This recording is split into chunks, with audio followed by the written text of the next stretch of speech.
नमस्कार दोस्तों। महाराष्ट्र की राजनीति में भूचाल आ गया है। मैं पिछले कई दिनों से कह रहा था कि यह मामला छोटा मामला है नहीं। मुकेश अंबानी के घर के पास जो स्कॉर्पियो कार खड़ी करके उसमें जिलेटिन की छड़ यानी विस्फोटक रखा गया, धमकी दी गई, उस कार मालिक की हत्या कर दी गई, यह मामला छोटा है नहीं, बल्कि महाराष्ट्र की राजनीति में बड़ा भूचाल आने वाला है और भूचाल आ गया है।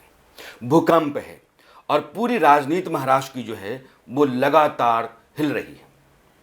परमवीर सिंह जो मुंबई के पुलिस कमिश्नर रहे हैं, जिनको डीजी होमगार्ड्स बना करके ट्रांसफर कर दिया गया है, उन परमवीर सिंह ने महाराष्ट्र के मुख्यमंत्री उद्धव ठाकरे को चिट्ठी लिखी है।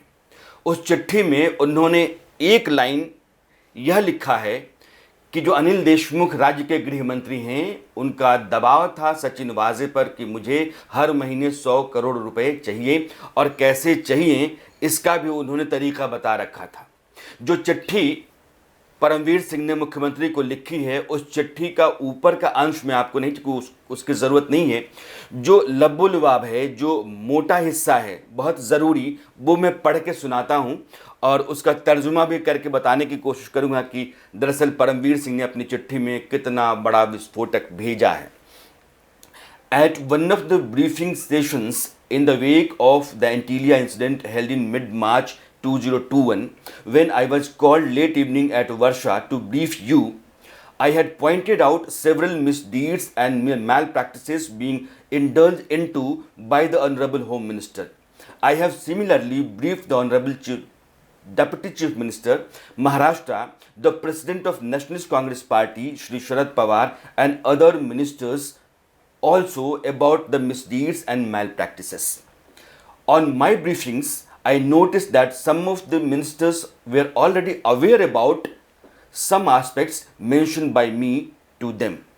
दरअसल परमवीर सिंह इस चिट्ठी के एक हिस्से में कह रहे हैं कि जब एंटीलिया कांड हुआ तो मैं वर्षा का मतलब ये हुआ कि वो आवास, सरकारी आवास जहां मुख्यमंत्री उद्धव ठाकरे रहते हैं, मातोश्री जो उनका अपना मकान है, और वर्षा जहां मुख्यमंत्री महाराष्ट्र के रहते हैं, उनका आवास है। तो जब मैं वर्षा पे आपको ब्रीफ करने के लिए आया था तो मैंने बताया था कि गृह मंत्री अनिल देशमुख किस किस तरह के काम कर रहे हैं और वो सारे गैर कानूनी गलत काम हैं, और इस बारे में मैंने जो डिप्टी चीफ मिनिस्टर हैं उनको और एनसीपी के प्रमुख शरद पवार को भी जानकारी दी। मैंने कुछ मिनिस्टर्स को भी इसके बारे में बताया और ऐसा लग रहा था कि उन सब को बहुत सारी बातें पहले से ही पता थी। In the aforesaid context, Shri Sachin Waze, who was heading the crime intelligence unit of the crime branch of the Mumbai police, was called by Shri Anil Deshmukh, Honorable Home Minister, Maharashtra, to his official residence, Dayaneshwar, several times in last few months and repeatedly instructed to assist in collection of funds for the Honorable Home Minister. Sachin वाजे को अनिल देशमुख ने पिछले कुछ महीनों में कई बार अपने आवास पर बुलाया और उन्होंने कहा कि जो मैं कह रहा हूं कि तुमको पैसा वसूलना है, वसूली करनी है, एक रकम तुमको देनी है, उस पर तुम काम करो, यह बहुत ज़रूरी है। In and around mid-February and thereafter, the Honorable Home Minister had called Shri Waze to his official residence. At that time, one or two staff members of the Honorable Home Minister, including his personal secretary, Mr. Parande, were also present. The Honorable Home Minister expressed to Shri Waze that he had a target to accumulate rupees 100 crores a month.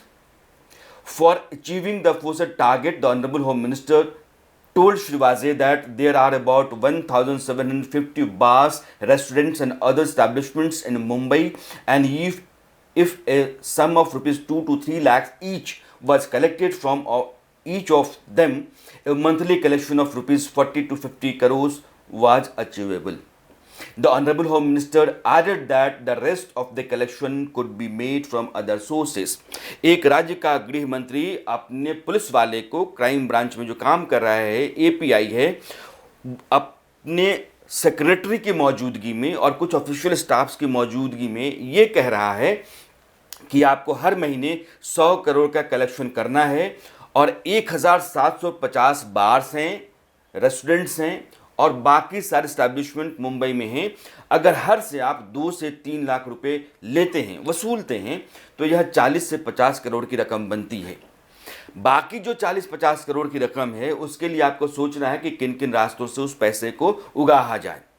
ये एक राज्य का गृह मंत्री police वाले को कह रहा है। यह बात मुंबई के पुलिस कमिश्नर परमवीर सिंह ने मुख्यमंत्री को लिखी अपनी चिट्ठी में कही है। आगे, Shri Vaze came to my office the same day and inform me of their work.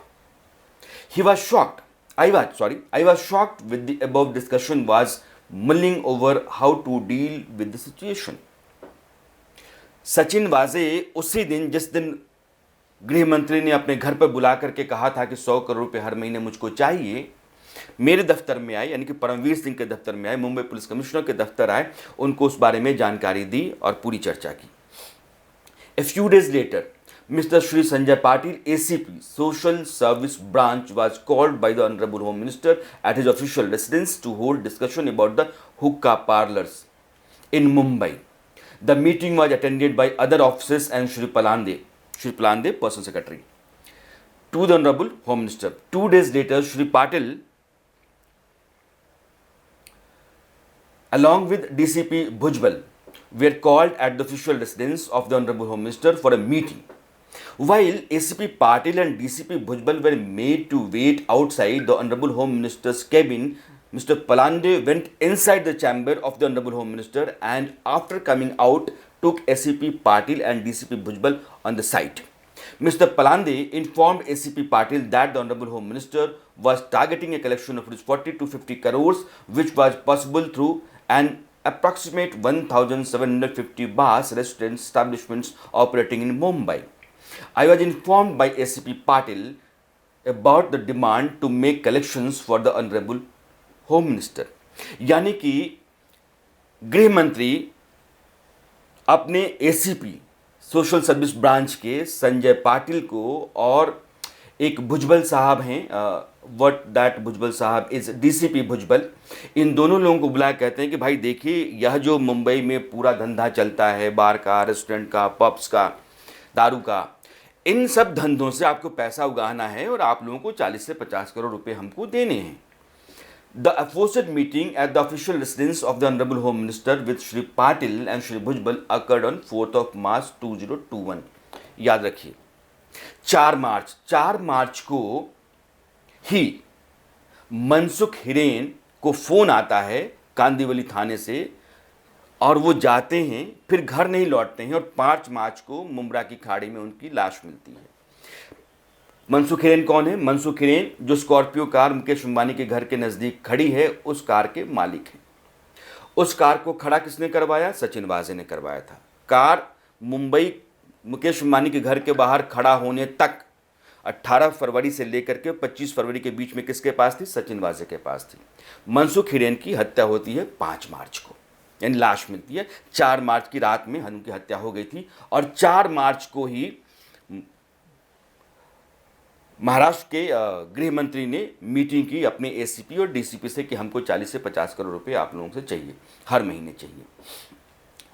अब एसीपी पाटिल और मुंबई के पुलिस कमिश्नर परमवीर सिंह के बीच में जो व्हाट्सएप मैसेज हैं इन तारीखों की जानकारी को लेकर के, वह भी उन्होंने पूरा का पूरा इस चिट्ठी में डाल रखा है। नीचे ये कहते हैं, after the meeting of Shri Waje with honourable home minister he had discussed the instructions of the Honorable Home Minister with Shri Patil and both of them had approached me with their predicaments. अब वाजे साहब और पाटिल साहब ये दोनों लोग आपस में मिल करके कमिश्नर के पास आए, बोले कि भाई अब बताइए कि ऐसी स्थितियां हैं और पैसे की उगाही के लिए कहा जाता है 100 करोड़ रुपये हर महीने हमको चाहिए, मुंबई से चाहिए, कहाँ से देना है, यही चर्चा लेकर के वो लोग पहुँचे थे। The honourable home minister has a regular practice been repeatedly calling my offices and giving them instructions in respect of the course to be followed by them in performance of their official duties. एक home minister को जो काम करना है पूरे राज्य के भीतर, उसकी जगह पर मुंबई के पुलिस वालों को निर्देश दे रहा है कि आपको क्या करना है, आपको क्या करना है, आपसे मैं क्या उम्मीद करता हूँ। दिन भर उनका फ़ोन ऐसे ही आता रहता था, बकौल Paramvir Singh. The Honorable Home Minister has been calling my offices at his official residence, bypassing me and other superior officers of the police department to whom those respective police officers report to. The Honorable Home Minister has been instructing them to carry out official assignments and collection schemes, including financial transactions, as per his instructions, based on his expectations and targets to collect money. ये जैसे भाई लोग होते हैं मुंबई के, जो gang जो मुंबई का होता है, डॉन टाइप लोग होते हैं, ऐसा लग रहा है कि महाराष्ट्र का गृह मंत्री जो है वो उगाही का धंधा कर रहा है, डॉन बन के बैठा हुआ है, और पुलिस वालों को उसने गुंडा बना रखा है।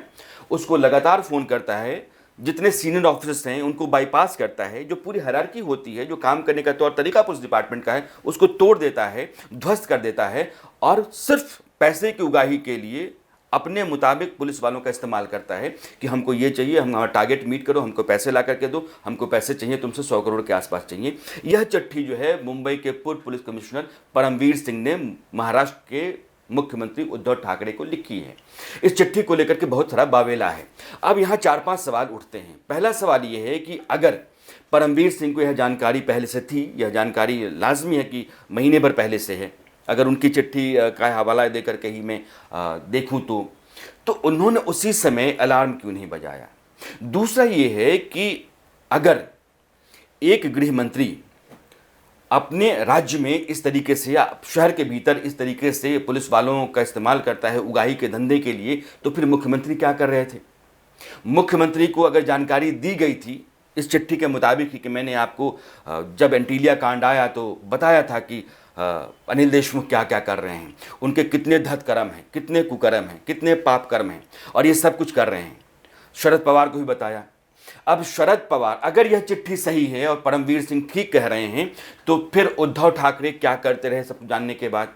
शरद पवार ने क्या किया सब कुछ जानने के बाद। शरद पवार और उद्धव ठाकरे की जो मीटिंग हुई थी उस मीटिंग में क्या चर्चा हुई। शरद पवार ने अनिल देशमुख के साथ जो बातचीत की उसमें उन्होंने क्या कुछ कहा, दोनों के बीच में क्या बातचीत हुई। अब तो सवाल ये है कि महाराष्ट्र के बहुत सारे मंत्रियों को भी यह जानकारी थी कि अनिल देशमुख वहाँ के गृह मंत्री की हैसियत से नहीं बैठे हुए हैं, बल्कि वो उगाही करने वाले एक डॉन की तरह बैठे हुए हैं। अब पुलिस का पूरा महकमा जो है उसको वो उगाही के धंधे में डाले हुए हैं। अब इस तरह के सवालों का जवाब जरूरी हो गया है। महाराष्ट्र की राजनीति में ऐसा लगता है कि आप सत्ता में आ गए हैं तो सत्ता में आ करके वादे आप कुछ और करते हैं, नारे कुछ और जाते हैं। बीजेपी या उसकी तरह के दलों को बेदखल करके एक सरकार वहां बनी थी, अघाड़ी सरकार, और विकास के नाम पर है। उस अघाड़ी का नाम ही है विकास के लिए बना हुआ गठबंधन, और लोगों के विकास बेहतरी की बात छोड़ करके आप सत्ता में इसलिए बैठे हुए हैं कि आप एक मुंबई जैसे शहर से महीने भर में 100 करोड़ कमाएं। यह 100 करोड़ क्या सिर्फ अनिल देशमुख के पास जा रहा था या फिर कहीं और भी जा रहा था, और जिन जगहों पर जा रहा था वो कौन कौन सी जगह हैं, वहां कौन कौन से लोग हैं। यह बंटवारा जो है ये लूट है, खसोट है, गुंडागर्दी है, तो मवालियों जैसी स्थिति है। तो सरकार की स्थिति है, सरकार के सबसे जिम्मेदार, मुख्यमंत्री के बाद सबसे जिम्मेदार जवाबदेह कोई ओहदा होता है तो गृह मंत्री का होता है। और महाराष्ट्र गृह मंत्री की स्थिति ये है कि वहाँ का पुलिस कमिश्नर उनके खिलाफ एक चिट्ठी लिखता है मुख्यमंत्री को, बताता है कि यह तो पूरे कुएं में भांग पड़ी हुई है। शरद पवार भी जानते हैं, डिप्टी सीएम भी जानते हैं, सीएम भी जानते हैं, कई मंत्रियों को भी पता है। जब यह सब कुछ अराजक स्थिति और ये लूट खसोट के बारे में सबको पता है तो सब चुप्पी साधे क्यों पड़े हुए थे। यह गाड़ी खड़ा हो गई, विस्फोटक उसमें आ गया, उसके बाद गाड़ी वाले की हत्या हो गई और मामला पेचीदा होता गया। एनआईए आ गया तो यह सब कुछ जो है वो तहस नहस सा हो गया। जो व्यवस्था पहले से चलती रही थी, एक दूसरे के बारे में जान करके एक दूसरे के खिलाफ चुप रहने का जो एक उसको चलन तो मैं नहीं कहूँगा, लेकिन एक व्यवस्था आपने बना ली थी, और उस व्यवस्था में अचानक जो है खलबली पैदा हो गई, वो छिन्न भिन्न हो गई क्योंकि एनआईए आ गया। एनआईए के आने के बाद से जांच आगे बढ़ने लगी और परमवीर सिंह को हटाए जाने के, परमवीर सिंह ने यह कहा है कि दरअसल आप देखिए कि गृह मंत्री ने जब मुझे हटाया तो हटाने का कारण जो उन्होंने बताया है उस कारण को उन्होंने यहाँ कोट किया है और कहा कि भाई ये बताइए कि उन्होंने मुझ पर सारे सवाल दाग दिए और कहा कि महाराष्ट्र मुंबई के पुलिस कमिश्नर ने जो भूमिका निभाई है, जो काम किया है, वह काम गलत है, इसलिए उनको यहाँ से हटाया जा रहा है। और मैं चाहता हूँ कि चिट्ठी बहुत लंबी चौड़ी है, इसलिए Yes, Shri Anil Deshmukh, Honorable Home Minister, Maharashtra, has stated in an interview conducted under the aegis of Lokmat and extensively reported on 18th of March 2021, there were serious lapses committed at my office by the Mumbai police and me in the investigation of the Antilia incident. B. My serious lapses are not pardonable. C. My transfer is not on administrative grounds. यह अनिल देशमुख ने एक interview में कहा था मेरा तबादला करने के वक्त। अब आप ये बताइए कि जब यही सब कुछ कर रहे हैं और यही सारे धतकर्म पाप कर्म कर रहे हैं, इन्हीं को महीने में 100 करोड़ चाहिए, इन्होंने पुलिस के तमाम लोगों को गुंडा मवाली बना दिया, तो फिर उसमें मेरी भूमिका कहाँ से गलत साबित होती है? लेकिन होती है। मुंबई पुलिस के मुखिया होने के नाते अगर कभी भी आपको कोई भी जानकारी मिलती है और वो भी इस तरह की जानकारी है जिसमें शहर से पैसे उगाहने ऐंठने का काम पुलिस को दिया जा रहा है, तो महकमे का मुखिया होने के नाते आपको तुरंत खड़ा होना चाहिए था, वर्दी उतार देते, नौकरी से इस्तीफा दे देते कि यह काम नहीं हो सकता है। लेकिन आप उस उगाही में शामिल भी नहीं हैं, तो कम से कम जानकारी में रखे हुए जानते हैं कि मेरे विभाग के कौन से लोग क्या क्या काम कर रहे हैं। अगर होम मिनिस्टर आपके लोगों को बुला करके अलग तरह का निर्देश देते हैं जो विभागीय निर्देश नहीं है, वो कुछ और ही है, वो पुलिस का काम ही नहीं है। इसके लिए तो बहुत सारे डॉन की कंपनीज पड़ी हुई हैं, उनसे संपर्क कर लेते, वो फ़ोन करके उगाही का पैसा घर पहुंचवा देते, यह जिम्मा वो लोग उठा सकते थे। लेकिन पुलिस महकमे को लगाने के बाद और जानकारी आपके पास होने के बाद आपने अगर कुछ नहीं किया तो सवाल आप पर आएगा परमवीर सिंह। दूसरा, शरद पवार को अगर जानकारी थी तो शरद पवार ने क्या किया, और उद्धव ठाकरे को भी इसके बारे में पूरा पता था तो उद्धव ठाकरे ने क्या किया। मामला परमवीर सिंह की चिट्ठी के आने के बाद से अचानक से बहुत बड़ा हो गया है और एक जो हलचल सी है महाराष्ट्र में अब वो तेज़ हो गई है, और आने वाले कुछ घंटे जो होंगे वो राजनीति में बहुत विवाद के होंगे और महाराष्ट्र में जो मौजूदा सरकार है उसके लिए मुसीबत के होंगे। आज के लिए बस इतना ही। नमस्कार।